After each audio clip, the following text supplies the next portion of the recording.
अस्मद्गुरुभ्यो नमः। श्रीमते रामानुजाय नमः। पासुर 21वां।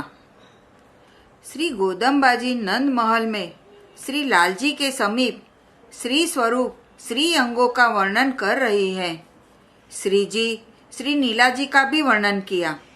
अंजन युक्त विशाल सी नेत्र का बहुभांति दर्शन वर्णन किया। भगवान के श्री नेत्रों से भी सुंदर श्री जी के कमल दल श्री नयन है। नेत्र के मध्य में काली माँ का भाग ज्यादा है। ऐसे नेत्रों वालों में दया विशेष होती है। तभी तो राक्षसियों पर भी क्षमा दया की गई। महान अपराधी जयंत पर भी दया की। क्रोध से देखकर रावण को भस्म कर देती, परंतु उसे भी क्षमा ही किया। भगवान से भी ज्यादा दया क्षमा मूर्ति श्री जी है। श्री गोदम्बा जी भगवान की बड़ाई करती हैं और कहती हैं कि अनंत दिव्य गुण आप में है। उसमें 8 गुण प्रदान है। आश्रित के लिए 4 गुण दिव्य कृपामय सौक्रिया पादक हैं और उन 4 गुणों को याद करे जान लेवे तो कैसा भी जीव होगा भगवान के तरफ जरूर चला जाएगा। स्वामित्वम, वात्सल्यम, सौलभ्यम, सौशील्यम, ये 4 दिव्य गुण ही सौक्रिया पादक कहे जाते हैं और 4 दिव्य गुण कार्यापादक हैं। ज्ञान, शक्ति, पूर्ति, प्राप्ति, ये 4 दिव्य गुण ही कार्यापादक कहे जाते हैं। दोनों मिलाकर 8 दिव्य गुण हुए। आप में आजर्व अर्थात बहु सीधापन है, यही सौशील्यता हुई। शिक्षा, अपने मकान में दीवार में भगवान के सुंदर चित्र लगा रखना चाहिए। निगाह में जैसी चीज देखने में आती है वह हृदय में दिखती है। फालतू लोगों की चित्र नहीं रखना, चाहे राजा का ही क्यों ना हो। राजा तो रोटी के प्रसंग भर का है, उससे प्राण का संबंध नहीं है। प्राणों के पति भगवान है। आजकल बड़े कहे जाने वाले धनवान लोग घर पर कुत्तों के चित्र टांगते हैं। इसका परिणाम यह होता है कि स्त्रियां उन्हें देखती है, गर्भस्थ बालक पर उसका प्रभाव पड़ता है। उन विलायती कुत्तों के चित्र के समान ही मुंह वाले बालक भी पैदा होते हैं। श्री गोदम्बा जी श्री लाल जी से कही, आप बहुत भोले हैं। हम सब लोग आपका पूजन करने आई हैं। आप उठिए। आर्जव गुण आप में है। सामित्व गुण तथा सौशील्य आदि दिव्य अनंत गुण आप में है। अनंत कोटि ब्रह्मांड के पति आप हैं। सौशील्य गुण का लक्षण ऐसा है कि चाहे जैसा पतित या एक नीच भंगी भी यदि भगवान से मिलना चाहे तो भगवान उसे छाती से लगा लेते हैं। भगवान ने नीच निषाद जाति के निषाद राज को और बानर जाति के हनुमान जी को, नीच सबर जाति की सबरी जी को तथा सड़ा मांस खाने वाले पक्षी गिद्धराज जटायु को भी छाती से लगाए। बेटे, ऐसी सौशील्यता वाले सुलभ गुण युक्त श्री भगवान है। यह तो पुरानी बातें कही गई, परंतु अभी की बात है। जूठे बर्तन मांजने वाली एक 65 बरस की बुढ़िया गडारिन जाति की चिलबिला नगर में है। वह हमारा उपदेश सुनकर के भगवान से मिलने की चाहना मन में करी। उस गडारिन अम्मा के यहाँ भगवान साक्षात उसके घर पर पधारे। प्रगट परमात्मा उसको दर्शन दिए। यह है भगवान का सौलभ्य गुण। चाहे जिसके पास चले जावे, भगवान में वात्सल्य गुण है।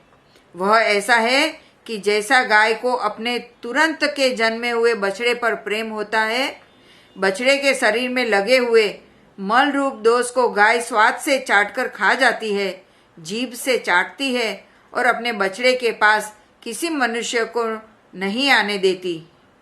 गाय के समान ही भगवान अपने दिव्य वात्सल्य गुण से जीव रूपी बछड़ों का पाप दोषों को भोग्य मानते हैं। भृगु ऋषि के लात मारने पर उस लात के प्रहार के चिन्ह को प्रभु भूषण माने। पुतना राक्षसी के जहर मिलाकर पिलाए हुए दूध को अमृत माने। शरण में आए हुए जीव के सभी पापों को अपनी भेंट के समान ग्रहण करते हैं। भगवान से मिलने के लिए जो मनोरथ मन में करता है उसको भगवान जानते हैं और उसके मनोरथ की पूर्ति करते हैं। शत्रुओं के लिए भगवान गर्म है, भगवान से कोई शत्रु नहीं है, परंतु जो आश्रित भक्तों के शत्रु होते हैं उन शत्रुओं के लिए गर्म है। श्री गोदम्बा जी भगवान से कहती हैं, आप विमल निंद्रा से जागिए, उठिए। श्री नीला जी के सुंदर श्री अंग का वर्णन करती है, आप परिपूर्ण है, आपके श्री अधर की श्री लालिमा बहुत सुंदर है, श्री लाल जी को जगाइए।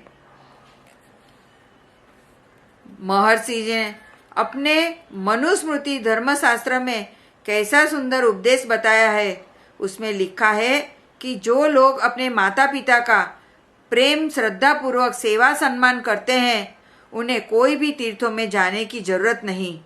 माता पिता के आशीर्वाद से लोक परलोक में उनकी विजय होगी।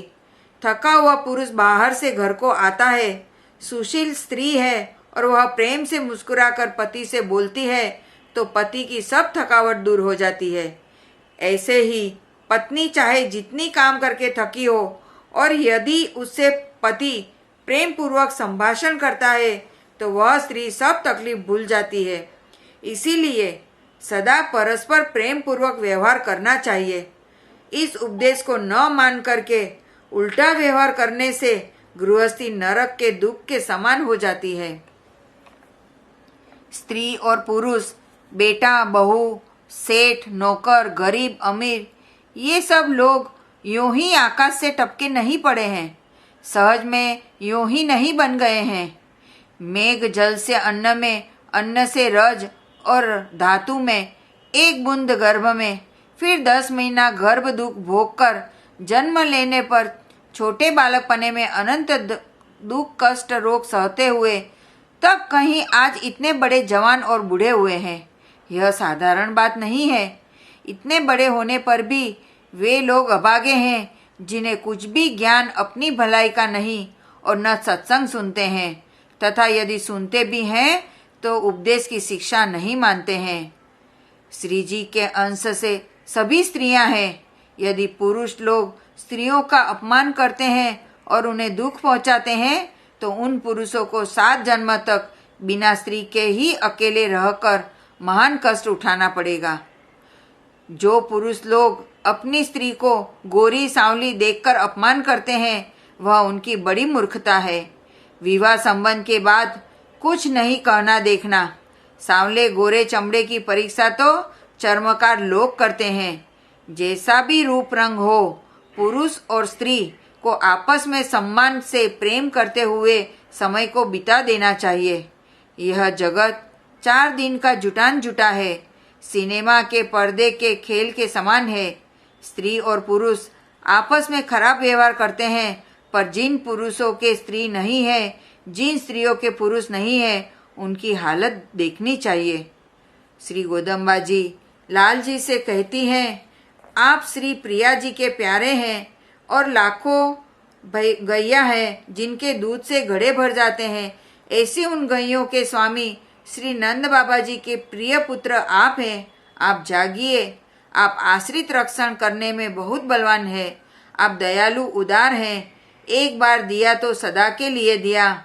हम आए हैं लेने के लिए। आप देने कहे हैं, वह देवे। आपका स्वभाव ऐसा है कि कोई सूखी तुलसी आप पर चढ़ाता है तो इतने पर ही आप उस पर रीझ जाते हैं, परंतु आपको अहंकार और ममकार यह दुर्गुण पसंद नहीं। जो लोग अहंकार छोड़कर कोई भी वस्तु प्रेम से आपको अर्पण करे तो आप ले लेते हैं। हम लोग अहंकार छोड़कर आपकी शरण में आई हैं। हम अपना ममकार भी छोड़ चुकी हैं। हम लोग आपका मंगल करने आई हैं। चावल के बीज धान पर छिलका भूसा रहता है, वह खाने लायक नहीं होता है।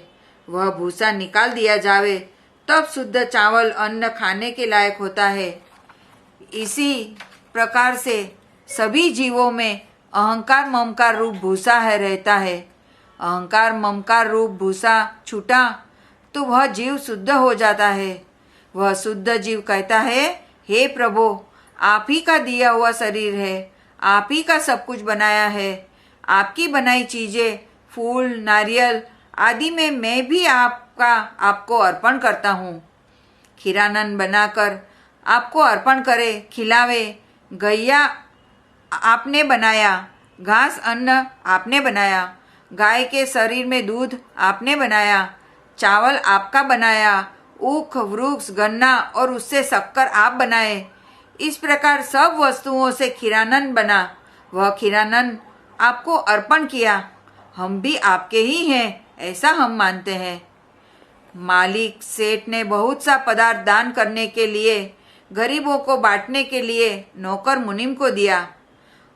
उसे मुनीम गरीबों में बांटता है। वह ईमानदार है, कह देता है कि मालिक का ही दिया हुआ सब कुछ है, हमारा कुछ भी नहीं है। और जो बेईमान नौकर मुनीम होता है, वह अहंकार करके उसमें अपना भी नाम लगा लेता है। ऐसे हरामी बेईमानी करने वालों को इस लोक में कहीं ठिकाना नहीं होगा। कभी भी अहंकार नहीं करना चाहिए। माँ का सच्चा प्रेम बालक पर होता है। बच्चा पुष्ट हो, इसीलिए वह खिलाती पिलाती है, और होटल वाला पैसे के लिए खिलाता है। नमः शब्द का अर्थ इस प्रकार से हो जाता है कि भगवान ही उपाय है और भगवान की सेवा ही फल है। भगवान की सेवा करने के बदले में कुछ नहीं मांगते। सेवा करते हुए भगवान से यदि मांगना है तो यही मांगते हैं कि हे भगवान, सदा के लिए आपकी सेवा ही हमें दीजिए। महर्षि मनु जी महाराज एक जगह विराजे थे। वे देखते हैं कि बहुत से लोग तीर्थ करने कुंभ और कुरुक्षेत्र जा रहे हैं। तब वे उन लोगों को समझाकर यथार्थ उपदेश करते हैं। बहुत से लोग कर्ज करके तीर्थ जाते हैं, रेलगाड़ी की भीड़ में धक्का खाते हैं, बीमार हो जाते हैं, दुष्ट लोग लूट लेते हैं। अंधेरी नगरी चौपट राजा के समान जगत के लोग पुण्य का गठरा बांधने के लिए वृथा घोर कष्ट उठाते हैं। ये लोग सच्चे भाविक नहीं हैं। जो लोग सच्चे भाविक हैं उनके लिए तो घर पर ही भगवान के श्री चरण ही परम पद और परम तीर्थ है।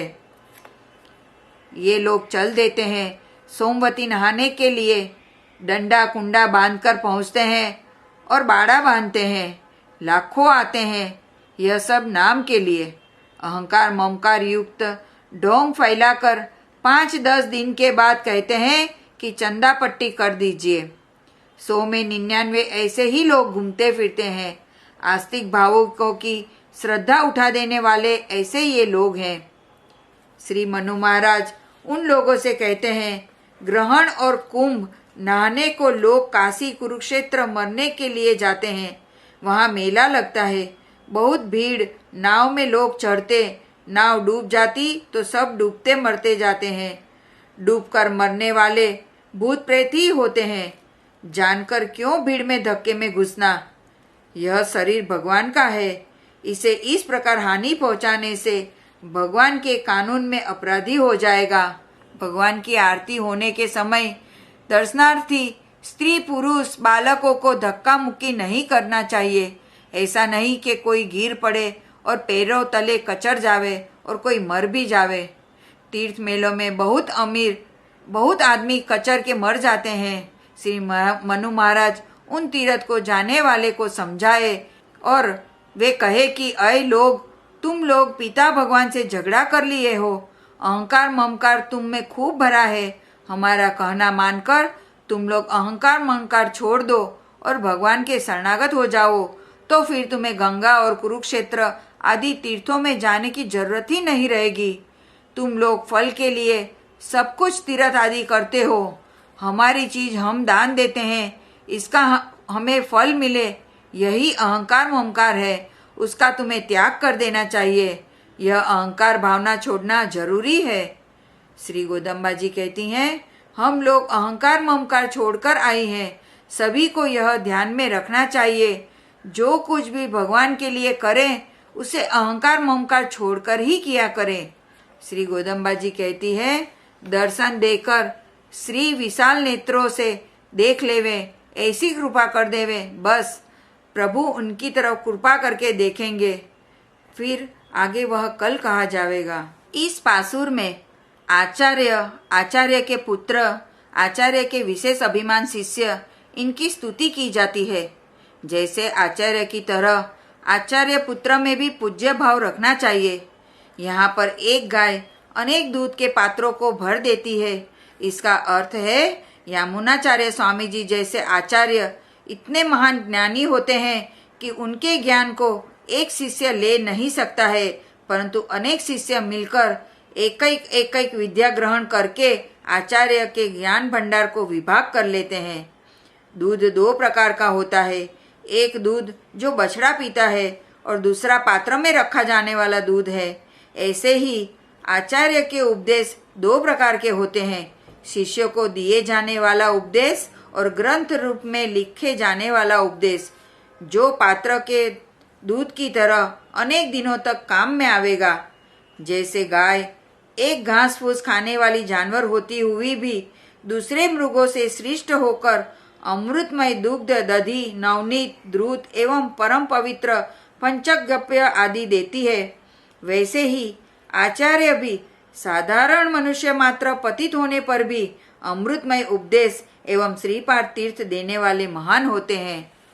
शयन को छोड़कर उठने की प्रार्थना का यह अर्थ है कि अपने मन में ही अर्थ चिंतन करने की समाधि अवस्था छोड़कर शिष्यों को उपदेश देने के लिए अभिमुख हो जाइए। श्री गोदा रंगनाथ भगवान का मंगल हो।